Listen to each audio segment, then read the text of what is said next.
Hello mga ka-viewers, kamusta po kayo? Na-miss niyo po ba ako, no? So ngayon po talagang tuloy-tuloy po ang buhay at paghahanap buhay. So ngayon po ang gagawin po natin ay magsa-site visit po tayo sa Pulilan. Meron po tayong lalagyan doon na possible client natin soon na long curtains. Tapos once na sukatan po natin to, doon ulit tayo sa Valenzuela at tingnan po yung mga finished product ng ating mga kurtina. So tara po, samahan niyo po ako ngayong araw at maghanap buhay po tayo. Ito po yung bahay ng possible client natin. And sa totoo lang po, halos po lahat ng bintana ay may kurtina na. At ito na lang pong malaking bintana po ang dinalalagyan. Then plano niya pong palagyan sa atin ito ng blackout kasi tumatagos daw po talaga yung init at pumapasok sa loob ng bahay niya. Ngayon po mga ka-viewers ay nandito po tayo sa Valenzuela para po mag-install ng ating mga kurtina. So ito po yung bahay ng ating subscribers from Australia. So ngayon po ito ay kakatapos lang po this month tong bahay and nagpa-quote sa atin and na-approve naman po tayo kaya ayan, nilalagay na po natin yung ating kurtina. So ito po papakita sa inyo yung project po natin dito. Alam niyo po ba, sa paglalagay po ng kurtina, kumakain po talaga ito ng oras. Kaya nga sabi ko nga po sa mga nagiging client namin, patience is a virtue. Talaga pong hindi po kami nagmamadali at ina-assure po namin maganda po ang pagkakagawa ng mga nilalagay naming curtains. Ito pong pinapakita ko sa inyo, naglalagay po tayo ng connector sa rail track kasi po yung width ng bintana is nag-above na po sa standard. So ang purpose po niyan para po pag linide po ang curtains, smooth pa rin and straight pa rin, continuous ganon. So kasama pa rin po natin yung sewer natin sa kayo nagpa-plancha para sa elegant finish. And makalipas po ang oras, ito na po ang ating finished product sa living area. Ako na po yung nagsuggest ng kulay na ilalagay sa loob po ng kanyang bahay, which is almond po yan. And nung nilagay po namin, natuwa naman po si client kasi bumagay po talaga sa interior po ng house, which is white, gray, and meron pong touch of light brown. Gusto ko po yung fluted panels niya dito, ang ganda po na pagka-brown. Then sa dining area naman po, itong modern ceiling fan nila, gustong gusto ko din, minimalist lang ang design. Yung finish naman po ng kortina natin dito sa dining area, meron pong hook yung isa, then yung kabila po velcro kasi wala na pong pagkakapitan. And pag po talaga malaki po ang bintana ninyo, may tendency po talaga pumasok po ang init. Kaya ang request po ni owner, lagyan po yan ng kortina, which is eto na po siya. So ang naging finish po neto is end to end or tinatawag po nating wall to wall, tapos po floor to ceiling pa rin yan. Ngayon mga ka-viewers, dito po tayo sa bedroom number 1 at ang nilagay po natin dito para sa bintana is Losa Korean blinds yan. So ito, isa po ito sa mga bestseller natin, U510 Gray. And para malaman nyo po kung original po yung blinds ninyo at branded, dito po meron kayong makikita sa gilid na naka-indicate po na Losa. Once na nabasa nyo po yung Losa, ayan, legit po yan, original. So ang maganda po dito sa Losa, yung mechanism po niya, yung lubricant is pang matagalan. Kaya kahit po talaga hindi nyo man po i-roll ng i-roll yan, talaga pong matibay yan. Kasi ganyan po yung brand ng aming blinds sa bahay. Sa bedroom 1 po, meron na rin pong wardrobe cabinet gaya ng pinakita ko sa inyo kanina. Ayan, so ito po ay modular. Yung tiles nila ay same tiles po sa ginamit sa first floor. May pagka-cloudy po yung datingan nito and for sure dito po lalagyan to ng TV. So, ito na rin yung ceiling. Ayan, may cornesa, then lalagyan pa ng center lights. So again, ito yung finished product natin sa bedroom number 1.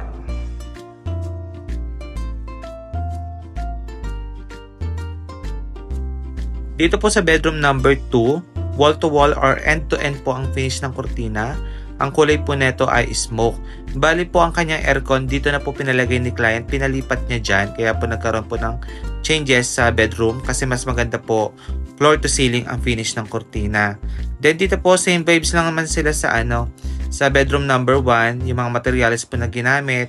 And isa lang din po ang kulay ng mga wardrobe cabinet. So ito plano po ng owner, takpan na lang daw po ito yung pinaka-host po ng aircon soon.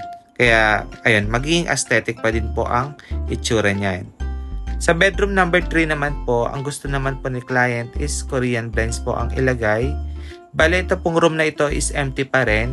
Pero gaya po ng pinakita ko sa inyo sa ibang bedroom, same vibes pa rin po sila. Ayan. And lastly, dito naman po tayo sa master's bedroom, which is ongoing po, inaayos ni Jillian yung cortina. So dito po, combination po yan. Meron pong blinds, yung malilit na bintana, then ito pong huge na bintana is blackout curtains po. And lastly, share ko lang po sa inyo yung kanilang walk-in closet. So ganito din kasi yung dream ko, yung nakahiwalay yung aking wardrobe cabinet. Hopefully talagang makapag-ipon tayo at makapagpagawa rin tayo ng ganito. Time check mga ka-viewers, bali alas 12 na po ng gabi at pauwi na tayo ng Pampanga. Natapos na po tayo mag-install sa Valenzuela. So talaga po mabusisi po ang paglalagay ng cortina, no? Gaya po ng sinabi ko, talagang hindi po siya mabilis ang paggawa. Talagang na-share po namin na ma-achieve po natin na maganda po yung kakalabasan ng mga naging project natin. Ngayon, pag gawin po natin Pampanga, mag-dinner lang po tayo. Hello guys, good morning. So continue po natin yung vlog. Balik kahapon, pumunta po tayo ng Pulilan, Bulacan. Nagsukat tayo ng cortina doon. And yun po ay closed deal na. By Tuesday po, lalagyan na natin ng cortina yon. Natapos na rin po yung Valenzuela project natin. Ngayon po, ang gagawin natin ay magsa-site visit po tayo sa Cabiao, Nueva Ecija. At i-continue po natin yung project natin sa Gapan. Ito po yung susukatan natin na bahay. Gate pa lang po, no? Panalo na. Bali, bungalow house po ito. At napanood po yung ating mga nilalagyan na kortina at nagustuhan niya. Kaya kinontak po tayo para mag-site visit. Yung bahay po is bagong gawa lang. Kaka-turn over lang po neto. Maganda po talaga na-assess namin at nasusukatan ang mga bintana ninyo. Gaya neto. So, ikunin mo na lang yung height niyan. Yung height niya.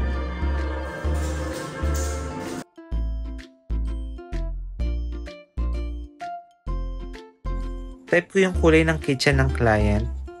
Napaka-elegant ng itsura. Then dito naman po sa kwarto, plano po ng client is cortina din po ang ikakabit natin. Pero hindi na po natin masasagad sa ceiling yan kasi may aircon na po. After po natin mag-site visit, ngayon ay nandito na po tayo sa Gapan. Yung nakita nyo pong bungalow house na napakaganda, hindi po yan ang lalagyan natin ng cortina kundi ayun po, no? Pero napansin ko sa village na to, ang gaganda po ng mga bahay. And ito po yung front view ng bahay na lalagyan natin ng cortina na, which is ngayon po, ongoing po ang pagtatrabaho sa loob. Hopefully, matapos po natin yung project natin dito ngayon. Hello guys! Ngayon nandito na po tayo sa Gapan, Nueva Ecija. At ngayon po ay ongoing, naglalagay tayo ng cortina. So ngayon po ipapakita ko sa inyo yung ginagawa namin and yung finished product natin once na natapos, no? So mga ka-viewers, ito talagang bahay na lalagyan natin. Napakalaki talaga and napakaganda po ng itsura sa loob. Kaya lang po nagkataon, marami pa po mga ginagawa. Kaya kung ano man po mapapanood natin sa vlog, may mga ongoing pa pong ginagawa, no? So ngayon tara mag-start po tayong mag-tour sa loob po ng kanilang bahay. So dito guys, meron kaming dinadalang sarili namin scaffolding. Gaya niyan. Tapos dito po, kung napansin nyo, napakalaki po ng windows dito. So dito talaga kailangan po yung gagamitin nating fabric is talaga pong blackout, which is nag-absorb po ng init na galing sa labas kasi po yung glass. I-base na lang po natin sa sasakyan. Kahit po nakatinted tayo, tumatagos pa rin yung init, di ba po? Dapat po talaga i-check nyo po yung fabric kasi po ganyan po ang sasalo ng init at lamig po ng bahay po ninyo. Tingnan nyo po kung gaano kataas, no? Yung ating cortina ilalagay dito. So motorized po yan. Dual po yung motorized na ilalagay natin dito kasi po above sa standard na po yung pinaka-width niya talaga.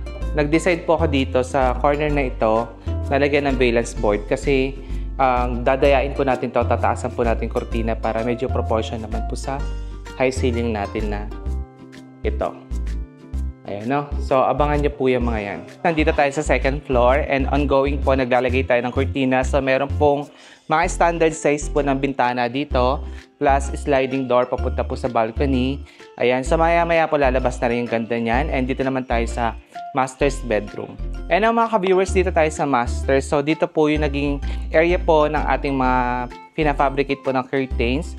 Kasi po, dito po talaga dapat tapos na po to halos. So, hindi po umabot sa target date si contractor kay client. Kaya, ayan po, medyo magulo pa. Yung mga furniture naman po is naka-cling wrap pa. Kaya safe na safe po yan kahit po nakatambak dito yung mga pinafabricate nating kortina. Gaya po natin mga ka-viewers, meron na tayo nakafabricate na pink and combination po ito ng sand. Ayan. So isasabit na lang po ito mamaya.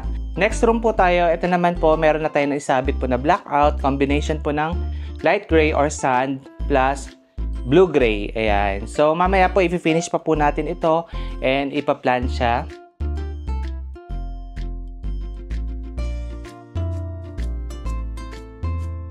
Time check mga ka-viewers, ngayon po ay 10:50 PM. So nakasabit na po lahat ng kortina sa second floor. Ngayon naman dito na tayo sa first floor.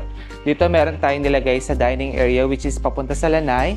And ito po, nilalagyan natin ngayon ng motor. So ngayon po, nagpaabang na po kami ng electrical wiring para once po tinap natin yung ating motor is itatap na lang sa wire. Ngayon po meron silang in-house na electrician. Siya na po yung magtatap niyan for safety po kasi syempre sila po yung nakakaalam since sila po yung gumawa ng house. After po matap ng electrician yung ating motor, tinetest na po natin yan para po pag tinurn over natin kay client, sure natin na wala pong aberya at gumagana po ang motorized curtains niya.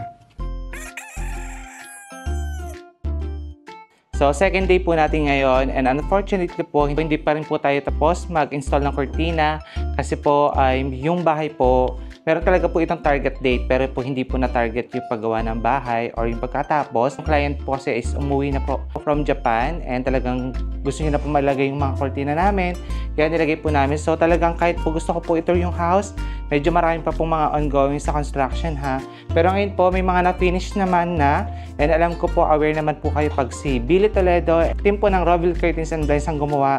Alam niyo pong quality and pulido po yan. So ngayon po mga ka-viewers, ayan, dito tayo sa master's bedroom. Ito po yung ating naging finished product.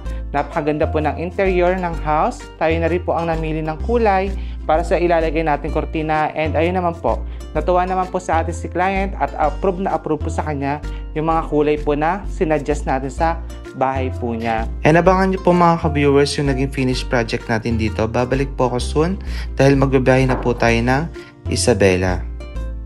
And mga ka-viewers, bibiyahin na rin po tayo ng pa-Isabela kasi meron po tayo magiging client po doon na plano magpalagay po ng cortina. Kaya gusto ko man po talagang makita yung pinaka-finished product po ng ibang areas dito. Hindi po talaga kakayanin ng time ko po kasi kailangan ko po sukat sa Isabela at magdadrive pa po, no? Medyo malayo po kasi ang biyahe natin.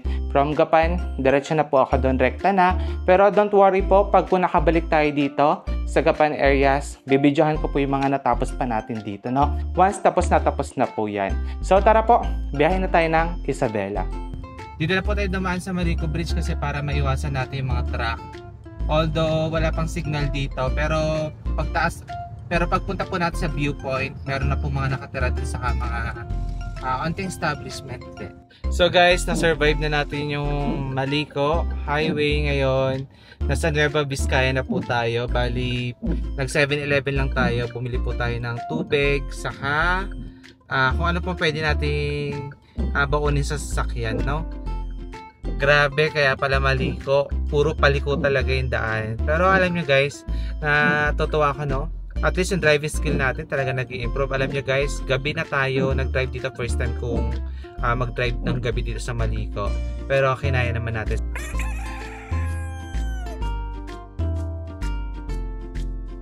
That day din po, na-close deal po natin yung project natin sa Bulacan.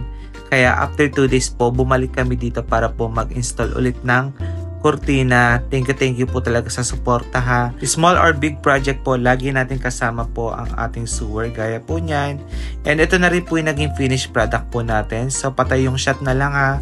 Para po kompleto at makita nyo po yung kabuuan po ng corner window. So ito po yung height niya is nasa 236 inches po. Then ang width po ng ating cortina is 50 inches po. Ayan. Sabi nga po ni client, lumamig na po yung bahay nila nung nalagyan na po natin ng cortina. Nabawasan po talaga yung init. Dito po di na tayo nakasama kasi po talaga pong busy na po tayo sa schedule. Pero pumayag naman po yung client na ilagay kahit wala po tayo. So kung plano nyo po magpalagay, message nyo na po ako sa aking Facebook, Billy Toledo Vlog, para iwas scam na po.